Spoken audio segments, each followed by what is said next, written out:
Você já ouviu falar no livro de Enoque? Um texto antigo, cercado por segredos, visões sobrenaturais e mensagens que desafiam tudo o que sabemos sobre a Bíblia. Um livro que fala de anjos caídos, de gigantes, de portais celestiais e de um homem que não provou a morte, porque andava com Deus. Mas se esse livro é tão poderoso, por que ele não está na Bíblia? Será que foi censurado? Esquecido? Ou será que representa um perigo para a fé verdadeira? Hoje, vamos explorar cada camada, cada símbolo, cada decisão. Para responder com profundidade, o livro de Enoque é confiável? Na quinta geração após Adão, nasceu Enoque. Pouco se fala dele nas Escrituras, mas o que se diz é impactante. Em Gênesis capítulo 5, encontramos: Enoque andou com Deus, e já não foi encontrado, pois Deus o tomou para si. Um homem que não conheceu a morte. Um profeta que desapareceu do mundo, mas permaneceu na memória divina. Enoque aparece também em Hebreus, na famosa galeria dos heróis da fé. E mais à frente, em Judas, com palavras fortes sobre juízo. Ao longo da história, ele se tornou uma figura entre mundos, entre a terra e o céu, entre o tempo e a eternidade. O livro de Enoque, ou mais corretamente, os livros de Enoque, compõem uma das coleções apocalípticas mais misteriosas da história da fé judaico-cristã. Diferente do que muitos imaginam, ele não é uma única obra contínua, mas um compêndio dividido em 5 seções principais, compostas ao longo de séculos. Essas seções são: o livro dos vigilantes, talvez o mais famoso, onde anjos descem à terra, quebram os limites entre o divino e o humano, e corrompem a criação. O livro das parábolas, onde surgem as primeiras imagens claras do Filho do Homem que viria para julgar os ímpios, algo que ecoa no Novo Testamento.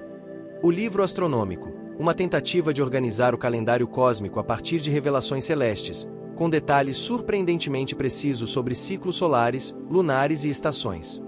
O livro dos sonhos, uma narrativa simbólica da história de Israel, desde Adão até a era messiânica, repleta de alegorias. E por fim, a Epístola de Enoque, uma carta profética que descreve o destino final dos justos e ímpios. O texto completo sobreviveu apenas em etíope antigo, o GEEZ, preservado por séculos pela Igreja Ortodoxa Etíope. Mas fragmentos importantes foram encontrados nos manuscritos do Mar Morto, confirmando que ele era lido por grupos judaicos antes mesmo da era cristã. O conteúdo de Enoque mistura cosmogonia, escatologia, teologia angelológica e até comentários sociais sobre a corrupção das lideranças. Ele é repleto de nomes de anjos, portais celestes, descrições de lugares espirituais, como Sheol, os céus sobrepostos e abismos onde seres caídos foram aprisionados. É um texto ao mesmo tempo místico, revelador e controverso. E por isso, seu impacto foi grande, mas sua aceitação, nem tanto. Diante de um conteúdo tão fascinante, muitos se perguntam: se Enoque foi um homem que andou com Deus, e o livro leva o seu nome, por que então ele não faz parte da Bíblia que temos hoje? A resposta envolve séculos de debates, critérios rigorosos e decisões que moldaram o cânon sagrado como o conhecemos.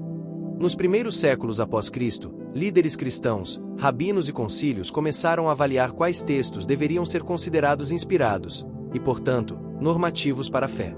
3 critérios principais eram aplicados: autenticidade profética ou apostólica. O livro precisava ser atribuído a um verdadeiro profeta, ou a um apóstolo reconhecido. Enoque era uma figura do Gênesis, mas o livro em si foi escrito muito depois, por autores desconhecidos. Coerência doutrinária com os demais livros sagrados. Enoque introduz elementos que não aparecem em nenhuma outra parte das escrituras canônicas, como hierarquias detalhadas de anjos caídos, ensinamentos de astrologia, magia e armas dadas aos humanos por seres celestiais. Uso litúrgico e aceitação pela comunidade. O livro não era amplamente utilizado nas liturgias das igrejas primitivas, nem entre os judeus rabínicos após o século I. Por isso, mesmo sendo lido e discutido por alguns grupos, o livro de Enoque não alcançou o status de escritura inspirada. É importante dizer que a Igreja Ortodoxa Etíope o manteve como parte de sua Bíblia. Para eles, Enoque tem valor espiritual e teológico.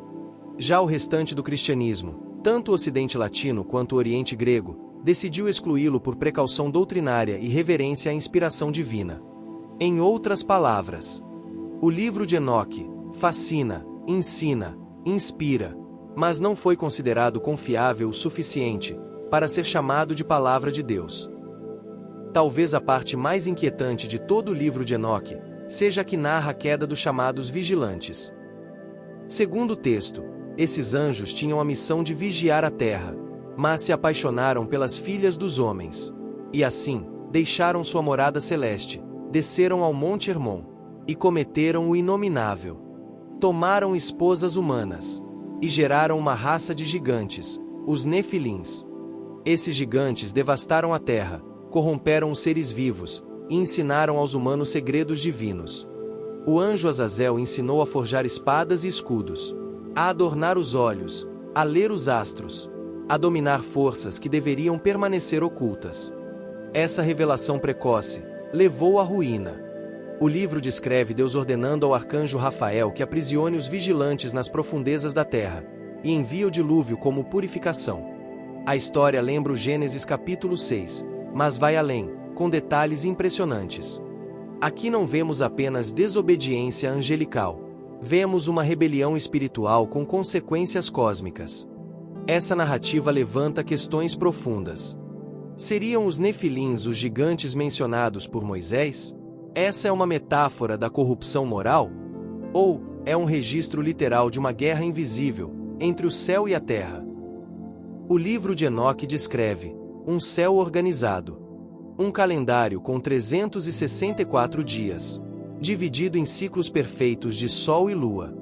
Ele fala de portais celestes, de movimentos das estrelas, de conhecimento passado por anjos, muito à frente de sua época, e ainda assim, não aceito pelos sábios judeus. Por quê? Porque cruzava a linha entre revelação e especulação, entre ciência divina e astrologia proibida. Um dos temas mais surpreendentes no livro de Enoque é a figura misteriosa chamada o Filho do Homem.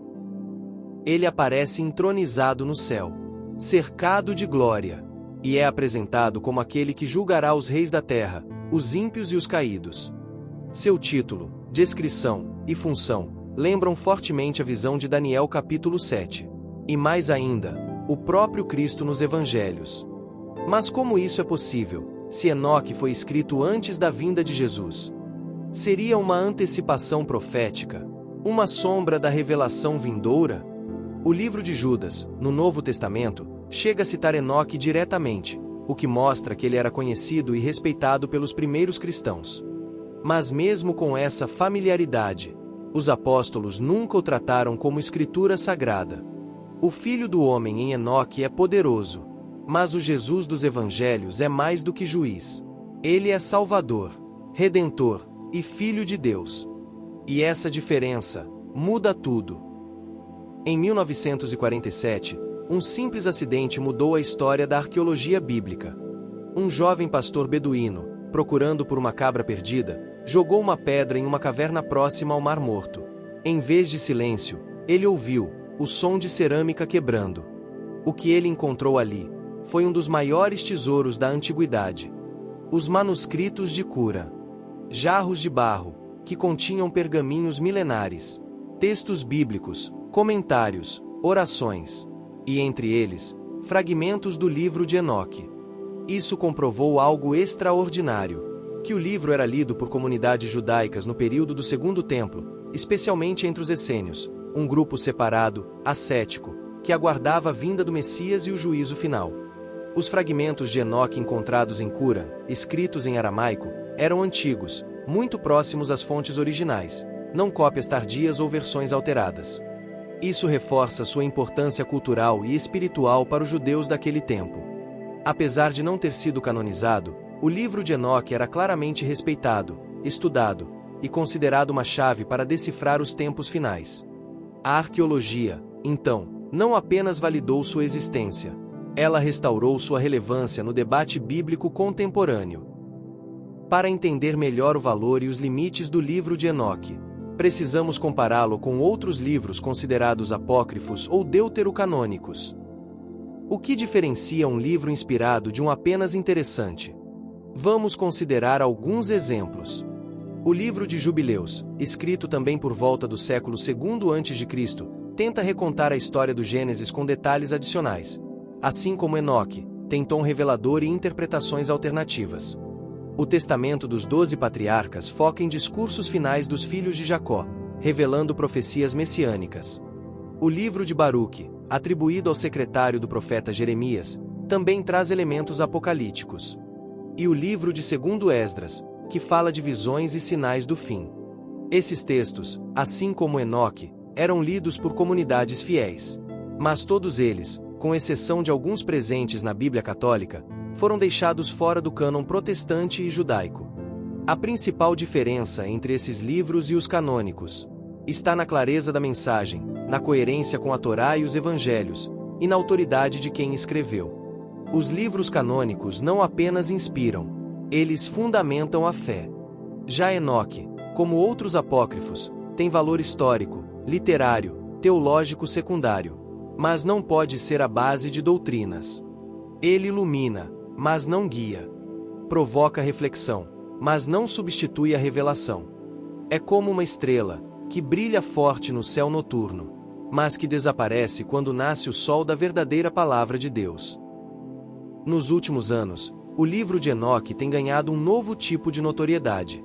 Com o avanço da internet, canais de YouTube, podcasts e comunidades online têm resgatado seu conteúdo, muitas vezes com tom místico, conspiratório ou sensacionalista. Ele se tornou objeto de fascínio. Afinal, fala de anjos, gigantes, códigos celestiais, e traz elementos que instigam a imaginação. Mas isso levanta uma questão séria.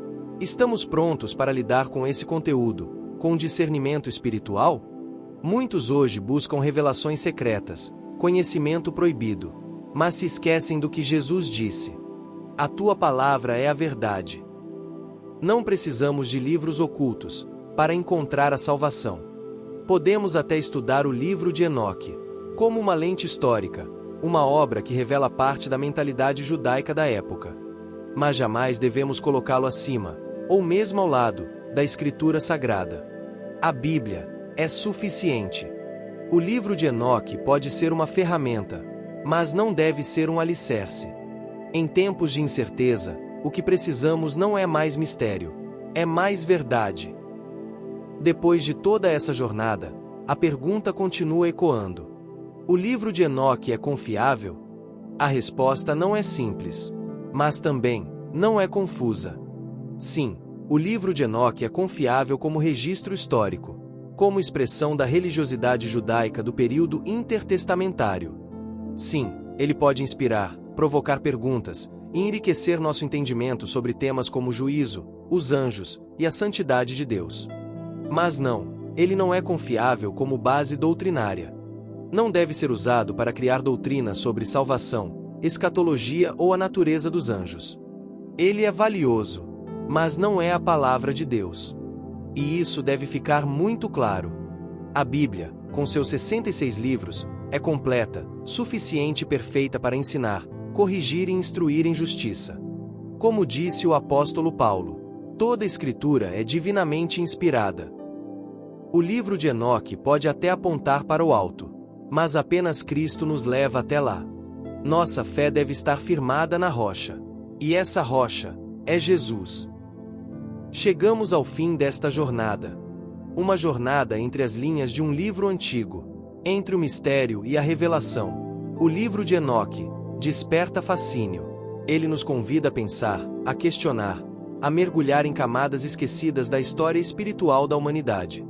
Mas ao mesmo tempo, ele nos ensina que nem tudo que é antigo é sagrado. Nem tudo que brilha é luz. E que a fé não deve se basear em curiosidades ocultas, mas na verdade eterna da palavra de Deus. A Bíblia nos basta. Cristo nos basta. Que o livro de Enoque sirva, então, como uma janela. Uma lente que amplia, mas não substitui. Um eco, que aponta para o verdadeiro som da voz divina. E que nossa caminhada, como a de Enoque, seja marcada por intimidade com Deus, por santidade e por esperança. Se este vídeo falou ao seu coração, inscreva-se agora no canal Segredos da Bíblia. Aqui, revelamos verdades esquecidas, conectamos história e fé, e buscamos juntos os segredos mais profundos da Escritura. Até o próximo mistério.